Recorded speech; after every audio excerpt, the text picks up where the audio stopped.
दिल्ली के सबसे रईस इलाके की एक शांत, चौड़ी सड़क पर सूर्यकांत हवेली नाम का एक शानदार बंगला खड़ा था, जो सिर्फ एक घर नहीं, बल्कि सफलता और शक्ति का प्रतीक था। इसके मालिक थे राघवेंद्र सूर्यवंशी, 42 साल के एक बिजनेस टाइकून, जिन्होंने छोटी उम्र में शून्य से शुरुआत कर अरबों का साम्राज्य खड़ा किया था। राघवेंद्र का नाम कारोबारी दुनिया में एक मिसाल था, मगर उनकी कामयाबी के साथ साथ उनका स्वभाव कठोर, अभिमानी और शक्की था। एक भयानक हादसे में अपनी पत्नी और बेटे को खोने के बाद राघवेंद्र का इंसानियत पर भरोसा टूट चुका था। उनके लिए अब हर रिश्ता एक सौदा और हर इंसान एक मोहरा था। उनके चेहरे पर मुस्कान कभी नहीं दिखती थी और उनकी आंखों में हमेशा एक ठंडापन रहता था। सूर्यकांत हवेली के विशाल फाटक के सामने, सड़क के उस पार, एक पुराने बरगद के पेड़ के नीचे एक बूढ़ा भिखारी, विमलेश, कई सालों से अपना डेरा जमाए बैठा था। कोई उसे नाम से नहीं जानता था, सबके लिए वह बस एक भिखारी था।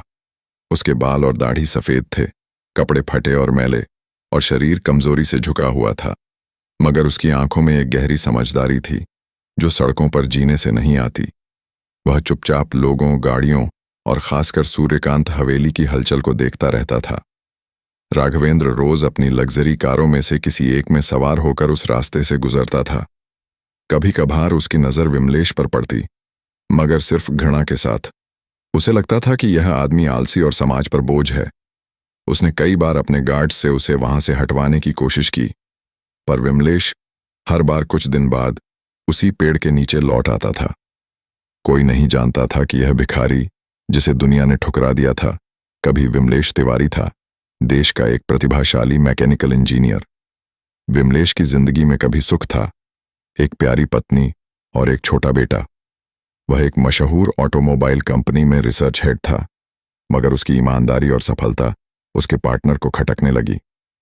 पार्टनर ने एक बड़ी धोखाधड़ी की, कंपनी को करोड़ों का नुकसान पहुंचाया और सारा दोष विमलेश पर डाल दिया। झूठे सबूतों में फंसकर विमलेश ने नौकरी, घर, इज्जत सब खो दिया। इस सदमे से उसकी पत्नी चल बसी और उसका बेटा एक दिन अचानक गायब हो गया। सब कुछ लुटने के बाद विमलेश टूट गया और गुमनामी में खो गया। उसका इंजीनियरिंग का ज्ञान अब उसके लिए बेकार था। वह सड़कों पर आ गया और जिंदगी उसे इस रईस इलाके में ले आई।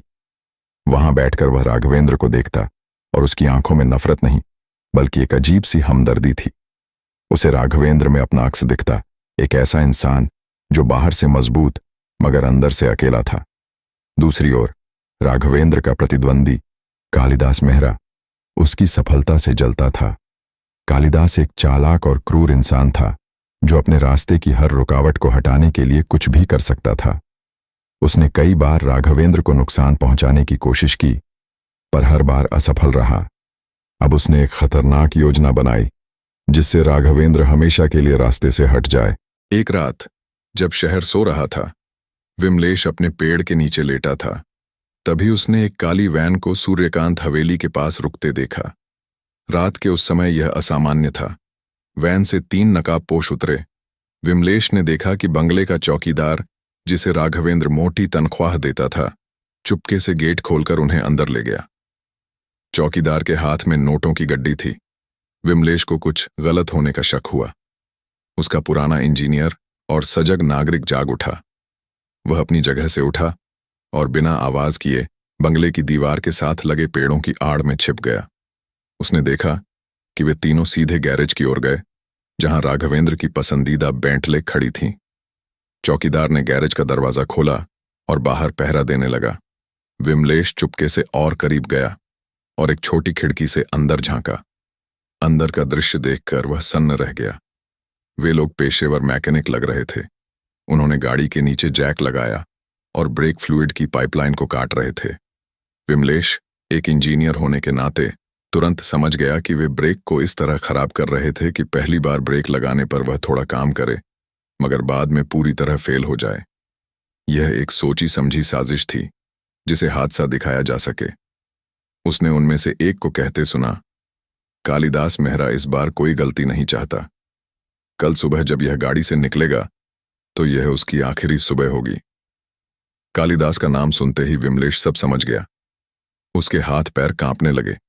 वह जानता था कि अगर उसने कुछ किया तो वे उसे मार देंगे, मगर अगर उसने कुछ नहीं किया तो सुबह एक बेगुनाह की जान चली जाएगी। वह अंधेरे में सुबह का इंतजार करने लगा। उसकी आंखों में बेचैनी थी।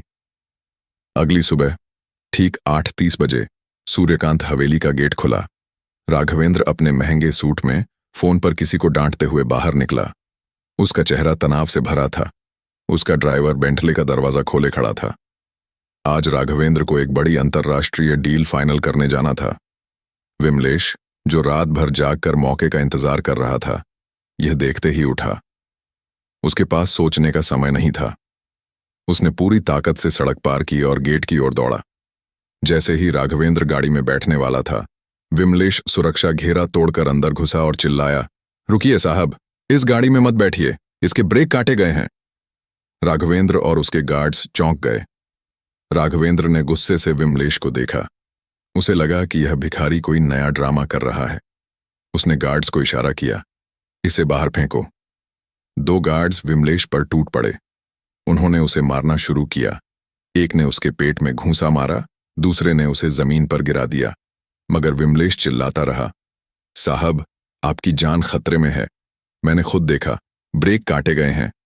राघवेंद्र उसकी बातों को बकवास समझकर अनसुना कर रहा था और गाड़ी की ओर बढ़ा, मगर विमलेश की आवाज में ऐसी सच्चाई और बेबसी थी कि राघवेंद्र के कदम एक पल के लिए रुक गए।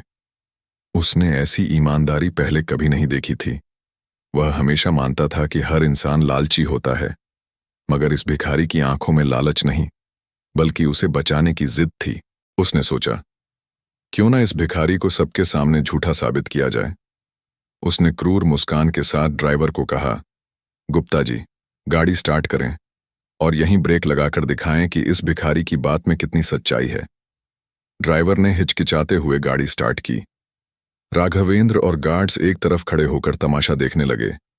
ड्राइवर ने गाड़ी को धीरे धीरे आगे बढ़ाया और ब्रेक पेडल पर जोर से पैर मारा, मगर ब्रेक फेल हो गया।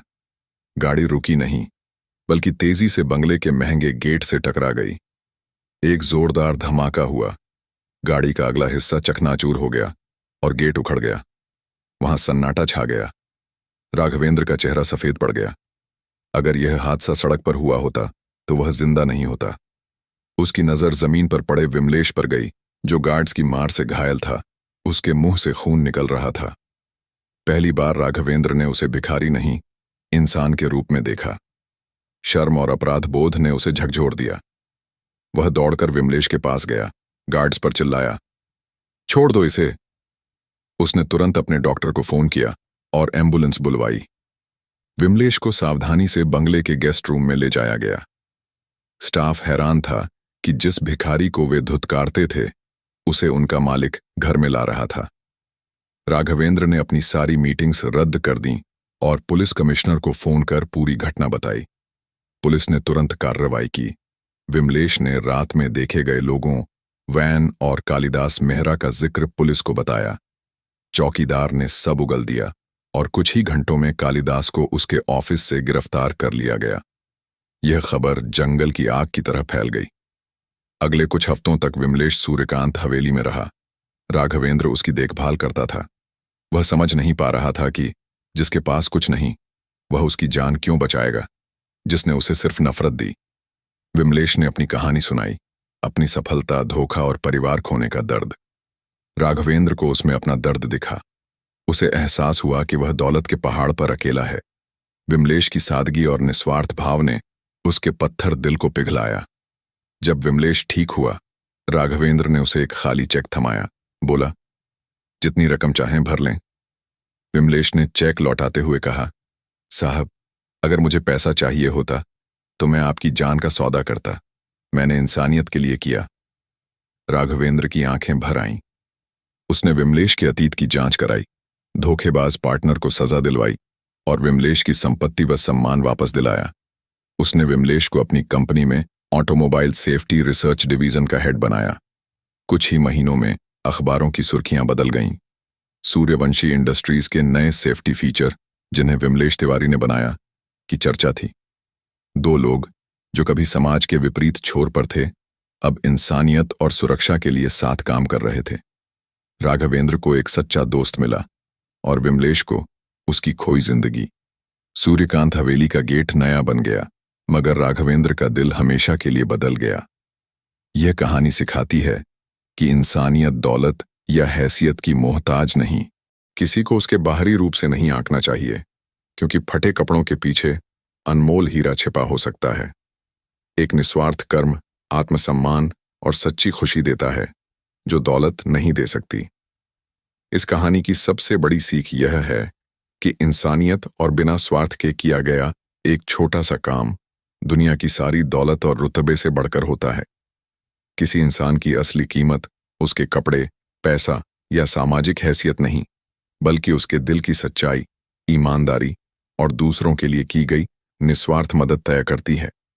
विमलेश ने राघवेंद्र की जान बचाकर दिखाया कि फटे कपड़ों के पीछे भी अनमोल इंसान हो सकता है, और एक सच्चा काम न सिर्फ जिंदगियां बचा सकता है, बल्कि टूटे दिलों को जोड़कर इंसानियत में भरोसा भी जगा सकता है।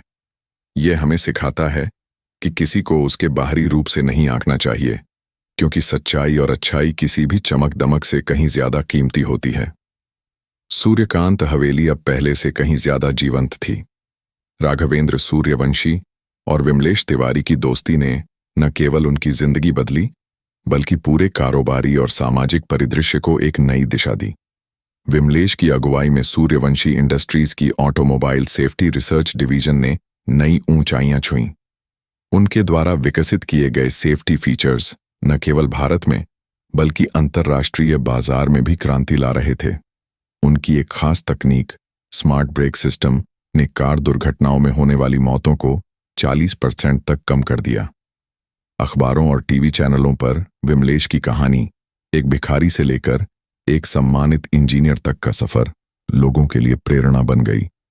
राघवेंद्र ने अब अपने कारोबारी साम्राज्य को सिर्फ मुनाफे का जरिया नहीं माना। विमलेश के प्रभाव से उसने सामाजिक बदलाव की दिशा में कदम बढ़ाए। उसने सूर्यवंशी फाउंडेशन की स्थापना की, जिसका मकसद था सड़कों पर रहने वाले बेसहारा लोगों को शिक्षा, प्रशिक्षण और रोजगार देना। विमलेश ने इस फाउंडेशन के लिए एक खास प्रोग्राम डिजाइन किया, जिसका नाम रखा गया उम्मीद की रोशनी। इस प्रोग्राम के तहत बेघर लोगों को तकनीकी और व्यावसायिक प्रशिक्षण दिया जाता था, ताकि वे आत्मनिर्भर बन सकें। राघवेंद्र ने दिल्ली के उस पुराने बरगद के पेड़ के पास एक छोटा सा सामुदायिक केंद्र भी बनवाया, जहां विमलेश की कहानी को एक प्रेरक स्मारक के रूप में उकेरा गया। उस स्मारक पर लिखा था, इंसानियत की एक चिंगारी अंधेरे को रोशनी में बदल सकती है। विमलेश की जिंदगी भी अब पूरी तरह बदल चुकी थी। उसकी खोई हुई संपत्ति और सम्मान तो वापस आ चुका था, लेकिन उसका सबसे बड़ा खजाना था उसका नया परिवार, राघवेंद्र और सूर्यवंशी इंडस्ट्रीज के कर्मचारी, जो अब उसे एक मेंटर और दोस्त के रूप में देखते थे। एक दिन विमलेश को एक अनजान नंबर से कॉल आया। फोन पर एक जवान लड़के की आवाज थी, जो कांप रही थी। पापा, मैं आपका बेटा रवि हूं, उसने कहा। विमलेश का दिल धड़कने लगा। वह अपने बेटे को, जो सालों पहले गायब हो गया था, फिर से पाने की उम्मीद छोड़ चुका था। रवि ने बताया कि वह एक अनाथालय में पला बढ़ा और अब एक छोटी सी नौकरी करता था। सूर्यवंशी फाउंडेशन की खबरें देखकर उसे अपने पिता का नाम याद आया और उसने हिम्मत करके संपर्क किया। राघवेंद्र ने तुरंत रवि को दिल्ली बुलवाया। जब विमलेश और रवि सूर्यकांत हवेली के लॉन में एक दूसरे से गले मिले, तो राघवेंद्र की आंखें भी नम हो गईं। उसने रवि को अपनी कंपनी में एक ट्रेनी इंजीनियर की नौकरी दी और उसे अपने घर में ही रहने का न्योता दिया। रवि जल्दी ही अपने पिता की तरह एक प्रतिभाशाली इंजीनियर साबित हुआ। बाप बेटे की जोड़ी ने मिलकर सूर्यवंशी इंडस्ट्रीज के लिए एक नया प्रोजेक्ट शुरू किया, एक किफायती इलेक्ट्रिक कार, जो न केवल पर्यावरण के लिए अच्छी थी, बल्कि आम लोगों की पहुंच में भी थी। इस प्रोजेक्ट ने कंपनी को नई ऊंचाइयों पर पहुंचाया और सामाजिक बदलाव के लिए राघवेंद्र की प्रतिबद्धता को और मजबूत किया।